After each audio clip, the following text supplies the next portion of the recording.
सर्वशक्तिमान। हम भी चले तुम भी चलो, चलता रहे कारवां, वो जिंदगी हर खुशनुमा, सुखमय बने सारा जहां, सारा जहां, सारा जहां। We are the wings of Brahma Kumaris. We are the wings of Brahma Kumaris. We are the wings of Brahma Kumaris. We are the wings of Brahma Kumaris. नमस्कार, ओम शांति। विंग्स ऑफ ब्रह्मा कुमारीज के इस एपिसोड में एक बार फिर से आपका बहुत बहुत स्वागत है। पूरे विश्व में भारत देश ही एक ऐसा देश है जहां नारी की शक्ति के रूप में या देवी के रूप में पूजा की जाती है। लेकिन एक तरफ हम देखते हैं कि नारी जिसकी हम पूजा करते हैं, दूसरी ओर वही नारी अपने अधिकारों के लिए आज समाज में लड़ रही है। बहुत सारी चुनौतियां उसके सामने हैं। तो क्या आध्यात्मिकता में उन सभी बातों का, चुनौतियों का, उन इश्यूज का समाधान है? इसी विषय पर हम बात करेंगे। हमारे बीच में मौजूद है ब्रह्मा कुमारीज की विमेन विंग की चेयरपर्सन आदरणीय चक्रधारी दीदी जी। दीदी, आपका आज के इस कार्यक्रम में बहुत बहुत स्वागत है। ओम शांति। जैसे कि आज हम बात कर रहे हैं कि नारी शक्ति के रूप में मानी जाती है और गाई भी गई है, पूजी भी गई है, लेकिन एक तरफ हम देखते हैं वही नारी कहीं ना कहीं अपने अंदर शक्तिहीनता का अनुभव करती है। वो महसूस करती है कि आजकल की जो चुनौतियां उसके सामने खड़ी हो गई हैं, उसका मैं कहाँ तक सामना करूं।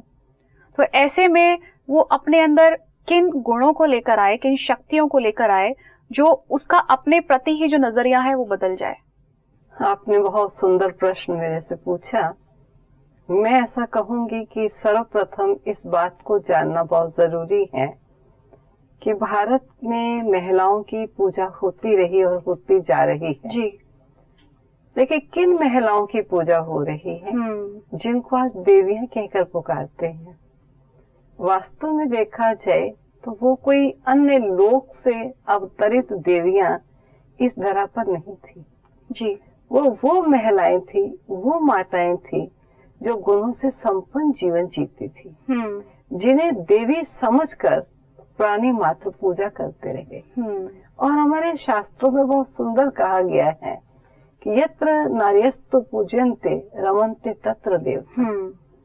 अब जहाँ नारी की पूजा होती है वहाँ देवताओं का वास होता है जी। वास्तव में देखा जाए तो जब महिला अपने जीवन में गुणों को संजोए हुए होती है, वो स्वयं को साधारण महिला नहीं समझती, लेकिन गुणवान महिला समझती है। और गुणों से संपन्न महिला जिस बालक को जन्म देती है, वो बालक साधारण बालक नहीं होगा। बिल्कुल, वो बालक जरूर देवता होगा। जो गायन है, जहाँ ऐसी पूजनीय महिलाएं हैं वहाँ देवता रमन करते हैं।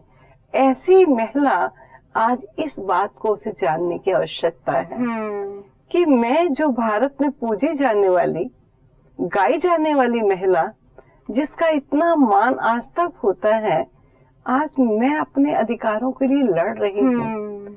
क्या कमी, क्या कमजोरी मेरे में आ गई? बिल्कुल।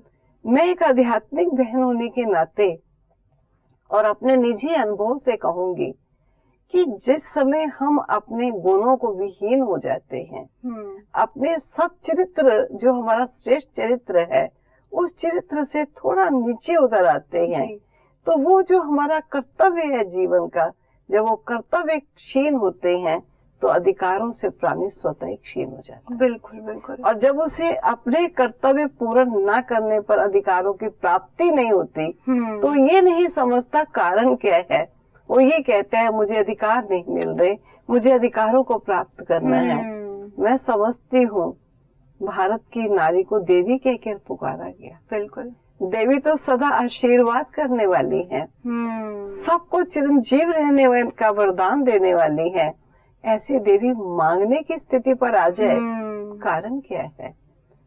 जरूर है आज उसके जीवन में कहाँ त्रुटि आई है, कहाँ कमी आई है। मैं ऐसा समझती हूँ कि इस बात को आज जानने की बहुत जरूरत है। बिल्कुल ठीक है, हमारे सामने जो आज महिलाओं का एक चित्र या पिक्चर प्रतीत हो रही है, बहुत दयनीय सी प्रतीत होती जी। है। उसे कभी पारिवारिक परिस्थितियों का सामना करना पड़ता है, कभी सामाजिक परिस्थितियों का सामना करना पड़ता है, कहीं व्यवहारिक परिस्थितियों का सामना करना पड़ता है, कहीं अपनी आवश्यकताएं जो अपनी जरूरत है उसके लिए उसे युद्ध करना पड़ता है। ये सब युद्ध करने की स्थिति उसकी क्यों आ गई?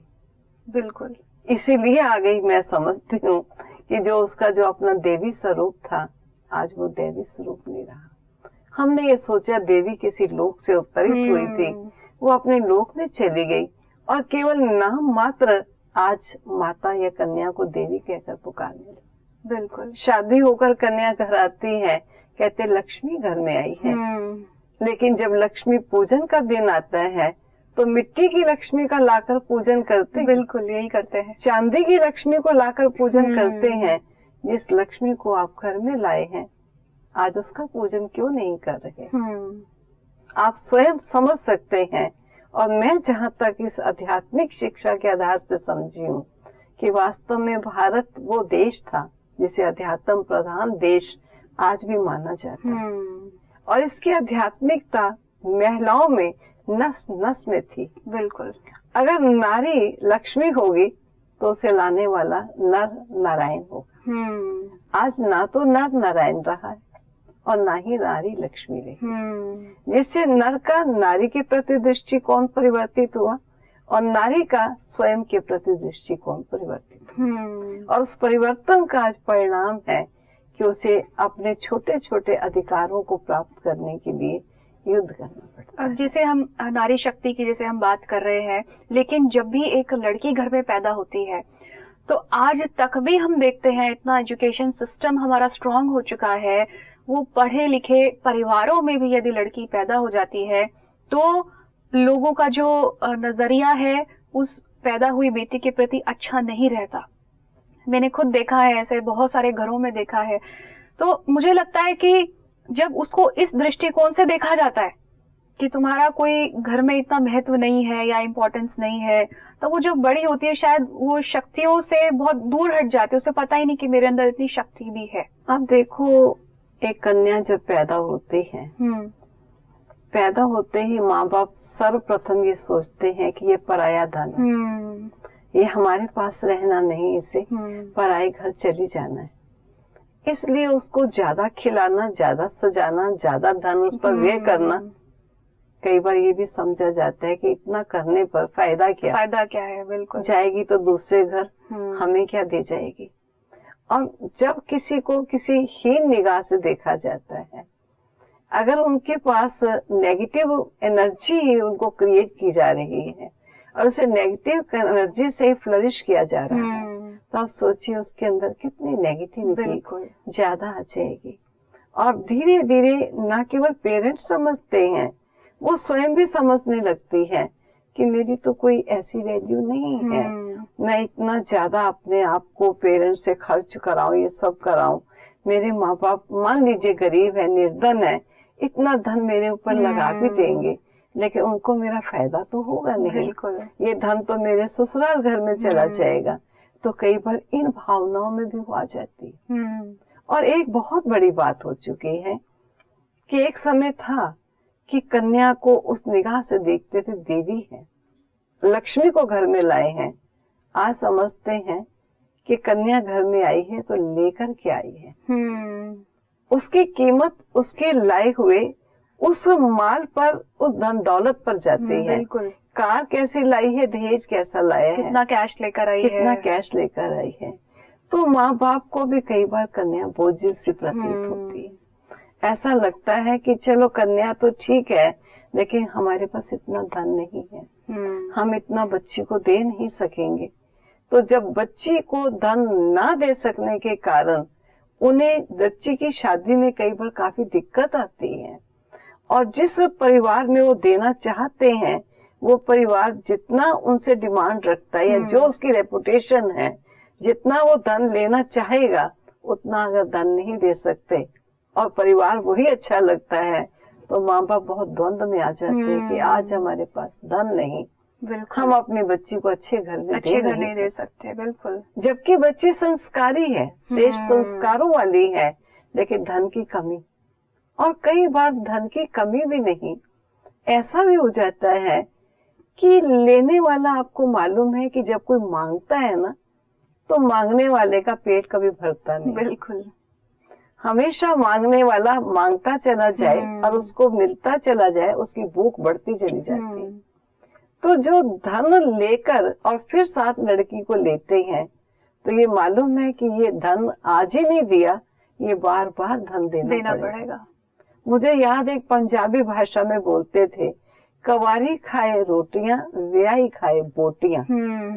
अर्थात वो लड़की जो कन्या है तो केवल रोटी खाएगी, लेकिन जब शादी कर लेगी तो हमारा नोच नोच के भी हमें उसे देना पड़ेगा, क्योंकि उसके ससुराल वाले जिन्होंने धन लेकर कन्या ली है वो थोड़ा बहुत धन तो एक्सपेक्ट करेंगे। बिल्कुल। तो कई बार इन बातों को देखकर भी मैं समझती हूँ कि माँ बाप जब बच्ची पैदा होती है तो उनके चेहरे पर थोड़ी निराशा होती है। ऐसा है। तो जैसे एक लड़की भी जब पैदा हुई और जब वो धीरे धीरे बड़ी होने लगती है, क्योंकि उसकी एक इंडिपेंडेंट सोच है, वो अपनी लाइफ में बहुत कुछ करना चाहती है, उसके अपने सपने होते हैं, ड्रीम्स होते हैं, वो सोचती है कि मैं बड़ी होकर ऐसा करूंगी वैसा करूंगी, लेकिन पेरेंट्स उसकी जो ये फीलिंग्स है उसको दबा देते हैं। कई बार वो कहते हैं कि नहीं नहीं, तुम्हें अगले घर जाना है और अपने आप को उसी हिसाब से ढाल लो, अभी से ही ढाल लो, क्योंकि वहां आगे जाने के बाद भी तुम्हें ढलना ही पड़ेगा।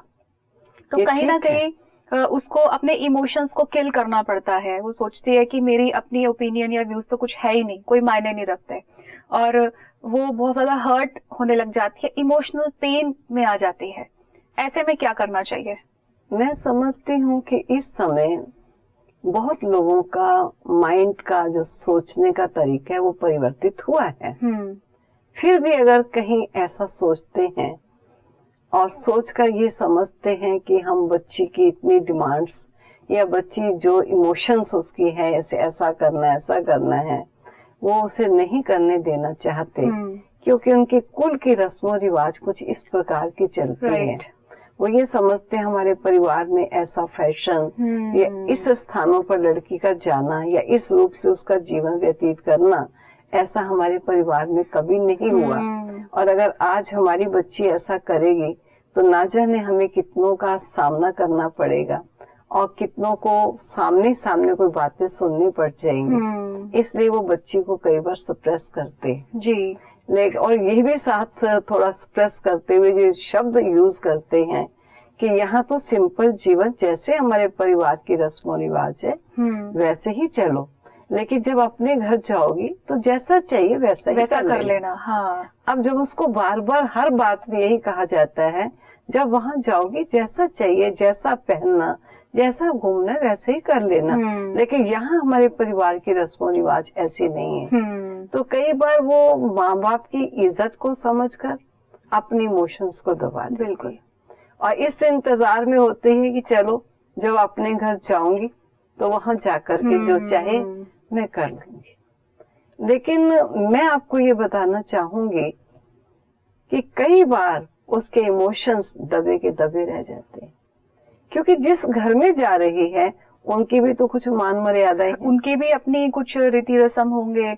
वो फिर कहीं ना कहीं फिर उसको कहते हैं कि तुम्हें हमारे फैमिली के अकॉर्डिंग चलना है अब, क्योंकि जब आपके पेरेंट्स ने अपने अनुसार चलाने की कोशिश की है तो जो इन लॉज है उनके भी तो अपने रस्म रिवाज या फैमिली बैकग्राउंड होगा, वो भी तो वैसा ही चाहेंगे। बिल्कुल। तो जिस समय ऐसी बात सुनती है तब वो सप्रेस्ड होती है कि आखिर माँ बाप ने कहा था वहां जाके सब कुछ करना जी, और सोचा चलो वहां जाके पहनूंगी, खाऊंगी, घूमूंगी, लेकिन यहाँ आते ही क्या सुनने को मिल गया, सिचुएशन बिल्कुल उलट हो गई। तो बहुत उस समय इमोशनली हर्ट अपने को समझती है। और मैं समझती हूँ माँ बाप से इस कार्य का शुभारंभ होना चाहिए कि बच्ची के इमोशंस को दबाए नहीं। बिल्कुल ठीक है, आपके परिवार में इतना फैशन नहीं चलता है और बच्ची ऐसी सोसाइटी में, ऐसी कॉलेज में, ऐसे स्कूल में इस प्रकार के गर्ल्स के कनेक्शंस में आती है जो वो गर्ल्स कोई फ्री सोसाइटी से ज्यादा मूव करने वाले हैं या बहुत अच्छे रूप से चलने वाले हैं, तो वो चाहती है मैं भी कहीं बैकवर्ड ना कहलाऊं। हाँ, मैं भी इन जैसा बनूं, मेरा लाइफस्टाइल भी वैसा होना चाहिए। तो माँ बाप को कुछ अंकुश रख लेना चाहिए और बच्ची को भी थोड़ा समझदार बनाना चाहिए कि बेटे हमारे परिवार में इतना नहीं है, कोई बात नहीं, इतना थोड़ा कर लेंगे, लेकिन थोड़ा इस लकीर से जरा भागना चाहिए। मतलब कि थोड़ा पेरेंट्स की बात मानी जाए। हाँ। और थोड़ा जो वो लड़की है उसकी बात मानी जाए, मतलब ताकि दोनों की ही बात रख ली जाए एक तरह से। हाँ, मन उसको दबाया इतना नहीं जाए, थोड़ी उसकी बात जरूर माननी चाहिए, क्योंकि जिस सोसाइटी में वो मूव कर रही है, जिन फ्रेंड्स के सर्कल में उसे सारा दिन रहना है, उसको अंदर से आता है कि मेरा क्या होगा। तो माँ बाप को थोड़ा समझने की कोशिश करनी चाहिए। बिल्कुल। और ठीक इसी प्रकार जब ससुराल में जाती हैं तो ससुराल वालों को भी समझना चाहिए कि हमारी बेटी जब ये कुछ नहीं करने देते थे तो उसे यही कहते थे कि बेटी तू जाएगी ना अपने घर, जैसा चाहिए कर लेंगे। बिल्कुल। आज ये बेटी भी हमारे घर में इन्हीं बातों को सुनकर आई। बिल्कुल। आज इस बेटी को हमें कैसे थोड़ी स्वतंत्रता देनी है, जो हमारे परिवार में धीरे धीरे वो स्वतंत्रता कॉमन होती चली जाए। कोई तो शुरू करेगा ना। अगर मैं कहूँ ये सारे हमारे ऐसे ही चले हैं, इसलिए अभी सबको ऐसा ही चलना है, तो ये कोई रस्म को थोड़ा सा आगे फॉरवर्ड करने वाला भी तो कुछ चाहिए। तो अगर आप थोड़ा सा, जिसमें ज्यादा घर की परेशानी नहीं, इज्जत नहीं जाती, और बच्ची थोड़ा फ्री होकर के कुछ पहनना चाहती है या किसी ऐसे स्थान पर जाना चाहती है, तो उसको इतना रोकना नहीं चाहिए। हाँ, पति है उसका और पति के साथ चाहती है, अगर साथ भी नहीं है तो आपस में विश्वास इतना होना चाहिए कि जिस अच्छे कुल की लड़की हम लाए हैं, जिस परिवार में इन पर पूरा अंकुश रहा है, बच्ची कभी निरंकुश नहीं बनेगी। इसलिए ऐसी कोई बात नहीं है, हम इसे धीरे धीरे इसी रंग में रंगेंगे जैसे हमारे बच्चे चले हैं। लेकिन थोड़ा इसकी भावनाएं और अभी नहीं आई है, जो इसकी इच्छाएं हैं थोड़ा पूर्ण करने के लिए सहयोगी जरूर बने। अगर उनके अंदर ये भावनाएं आ जाएंगी तो मैं समझती हूँ प्रारंभ में ये उसके मन में जो दबे हुए विचार थे वो जागे, लेकिन धीरे धीरे वो भी समझती जाएगी कि मैं जिस घर में आई हूँ उस घर की मान मर्यादाएं या उस घर के वासी या उसके संबंध रखने संबंधी सब किस प्रकार जीवन यापन करते हैं, वो थोड़ा उस प्रभाव से प्रभावित होते हुए अपने आप को स्ट्रेस नहीं समझेगी, लेकिन ये समझेगी कि इस परिवार में चलने के लिए मुझे पारिवारिक नियमों को ठीक बनाए रखना चाहिए। कई बार जैसे हम देखते हैं लड़की की शादी होती है और वो एजुकेटेड है और वो जॉब करना चाहती है, और इन लॉज कहते हैं कि नहीं, अंकुश लगा देते हैं कि नहीं तुम जॉब नहीं कर सकती। नहीं, मैं कहूँगी कि जिस समय वो अपने पेरेंट्स के पास है और पढ़ रही है जी, और पेरेंट्स देखते हैं कि हमारी बच्ची को सर्विस का शौक है, तो उन्हें मैरिज से पूर्व जिस घर में बच्ची को भेजना है अवश्य उस घर में बात की जाए कि हमारी बच्ची को सर्विस करने का शौक है। हो सकता है थोड़ा समय करके वो छोड़ दे, लेकिन उसको ये शौक है। और अगर वो समझते कि कोई बात नहीं, कुछ समय कर ले, फिर हम नहीं करने देंगे, तो बच्ची को भी क्लियर बता देना चाहिए, राइट, कि हमने बात की है, वो थोड़ा समय आपको करने देगी, ज्यादा नहीं। और अगर वो ये कहते हैं कि हम सर्विस नहीं करने देंगे, हमारे कुल और खानदानी में केवल पुरुष कमाएगा, स्त्री को कमाने की आवश्यकता नहीं है, तो उसे पहले से बता देना चाहिए जी, मैं ऐसे परिवार में भेज रही हूँ बेटी, ख्याल रखना, वो सर्विस नहीं मानते। बच्ची को उस समय अपने जीवन का फैसला ले लेना चाहिए कि ये परिवार में मुझे जाना उचित रहेगा या मेरे इमोशंस दब जाएंगे। पहले ही ये सब माँ बाप बात कर ले और बच्ची को भी स्पष्ट बता दे, और बच्ची भी अपना डिसीजन करके अगर आती है तो मैं समझती हूँ उस प्रश्न की फिर बात ही नहीं, क्योंकि राजीनामा हो गया ना जी। पेरेंट्स के साथ भी बात हो गई, पेरेंट्स ने बच्ची से बात कर ली, पेरेंट्स ने उनके इन लॉज से बात कर ली, इन लॉज की बात उसको बता दी। अगर फिर भी बच्ची कहती है नहीं मुझे तो सर्विस करनी है, तो पेरेंट्स को ध्यान देना चाहिए कि अगर मंजूर है, घर अच्छा है, धन अच्छा है, खानदान अच्छा है, सब कुछ अच्छा है, लेकिन तुम कंपेल नहीं करना सर्विस के लिए। हो सकता है प्यार प्रेम से तुम्हारा पति या तुम्हारे सास ससुर या जो घर के बड़े बुजुर्ग है वो मान जाए तो तुम कर भी सकती हो, लेकिन आप इस बात के लिए कंपेल नहीं करोगे, आप इसको स्वीकार करो, तब हम इस घर में हाँ करेंगे। जो उसके इन लॉज है वो ये कहते हैं अक्सर कि बेटी बेटी होती है और बहू बहू होती है। बहू को वो दर्जा बेटी की तरह नहीं मिल सकता। आमतौर पर लोगों की मान्यताएं ये है, वो सोचते हैं कि बहू हमारे कंट्रोल में रहे तभी ये सही रहेगी। ये तो आप देख लीजिए, जिस समय एक चीज को अच्छी तरह दबाया जाए, छोड़ेंगे तो खूब तेजी से उछलती है। इसी प्रकार एक इंसान है, इंसान को दबाया नहीं जा सकता। बाकी लड़की को थोड़ा विचार अवश्य कर लेना चाहिए कि जो पेरेंट्स के पास उसकी लाइफ है, वो दूसरे पेरेंट्स के पास जहाँ जा रही है, उस लाइफ में और इस लाइफ से काफी अंतर होगा। ये उसे पहले जानकारी होनी चाहिए। कहने में अवश्य आएगा बेटी है, लेकिन फिर भी बेटी और बहू नाम भी भिन्न है। और मैंने एक जगह देखा, एक ने कहा कि मुझे मेरे पति कहते हैं कि अपनी सास को मम्मी कहो, तुम आंटी क्यों कहती हो? क्योंकि जब उनकी लव मैरिज हुई तो पहले वो आंटी कहती होंगी, तो मैरिज के बाद भी वो आंटी कहने लगी जी। तो कहा तुम आंटी क्यों कहती हो, मम्मी कहो। तो उसने कहा मम्मी कैसे कहूंगी? कहा क्यों? कहा मेरी मम्मी जब मैं जाती थी ऑफिस में टिफिन तैयार करके रखती थी जी। सुबह उठती थी, मुझे चाय देती थी और मेरे कपड़े प्रेस कर देती थी। ये तो कुछ भी नहीं करती जी, मैं इनको कैसे मम्मी कहूँ?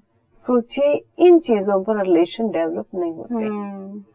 ठीक है, माँ ने बेटी के लिए सब कुछ किया, अगर बेटी के लिए किया, आज बहू के लिए करे, कल पोते पोतियों के लिए करे, उसकी अपनी लाइफ तो कुछ नहीं। राइट। सोचना चाहिए जैसे मेरी सास है, कल को मैं भी बच्चों की माँ बन के सासू बन जाऊं, तो क्या मुझे ये लाइफ पसंद होगी? राइट। तो वास्तव में देखा जाए तो बेटी अवश्य है, वो स्नेह और प्यार है, लेकिन इस बेटी में और जो पैदा की बेटी, उसमें अंतर अवश्य है।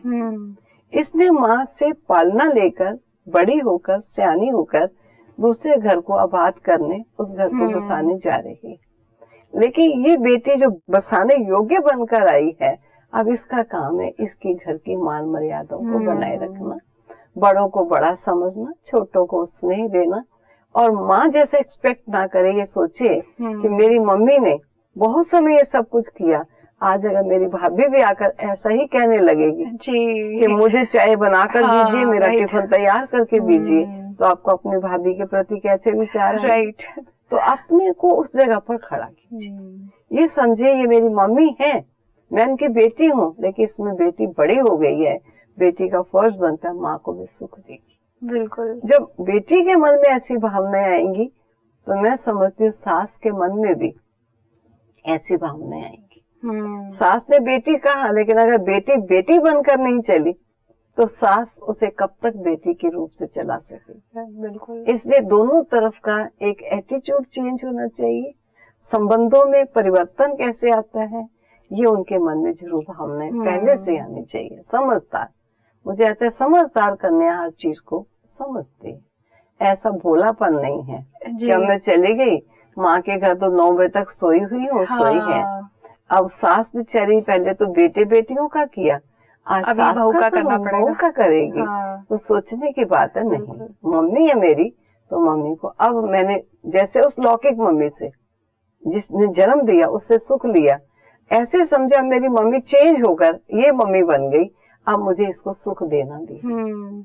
अगर ये मन की भावनाएं आ जाएंगी तो थोड़ा सा सुख भी उसे बहुत सुख प्रतीत होगा, सास को भी बहुत सुख लगेगा, मेरी बहू बहुत अच्छी आई जी, और बेटी को भी जो पराई घर से आई हुई है उसको भी लगेगा ये मेरा अपना घर है, मुझे मेरी सास बड़े प्यार से दी। मतलब कहीं ना कहीं एक उम्र का वो पड़ाव होता है जब हम पालना लेते हैं, लेकिन एक उम्र का पड़ाव वो भी आता है जब हमें पालना देना सीखना होता है।